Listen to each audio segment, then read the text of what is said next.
जोहार गाते को सागुन सेता सानाम गाते को तो आमगे आमिज बायरी यूट्यूब चैनल पाटा को आपे सानाम को सागुन दारामेद बोना और सागुन जोहार आशाई इन गाते को भाई के मेना पिया तो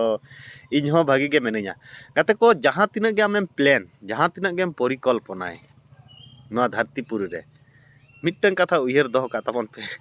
आबो नोडे धरतीपुरी रे हेज कातेन मिट्टन जिनिस बोन प्लाना और चितान रे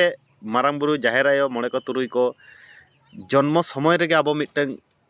प्लान काते भेजाएद बोना आबो नोआ धरतीपुरी रे जहाँ तिना के बोन प्लान किंतु चेतान रिया प्लान चेतान रे दो बाबन चला दड़ा ओना खातिर जा टुकु बोन नामेआ ओना टुकु तेगे खुशी रस्कर रिया माने ताहे रिया चेष्टाय ताबन पे कारण अब प्लान काते हयतो प्लान रे सक्सेस बाबन नाम लिया ओनाते आलो बोन दुकुमा मा हयतो ओना खज हो भागी प्लान चट चांदो से मारांग बुरु जाहेर आयो जहां गेपे पतिया आकोआ उनी आबो प्लान काते दोहो का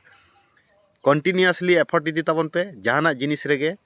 पॉजिटिव तहन ताबन पे और जीवन रिया माने एतो चेतान रकाब ताबन पे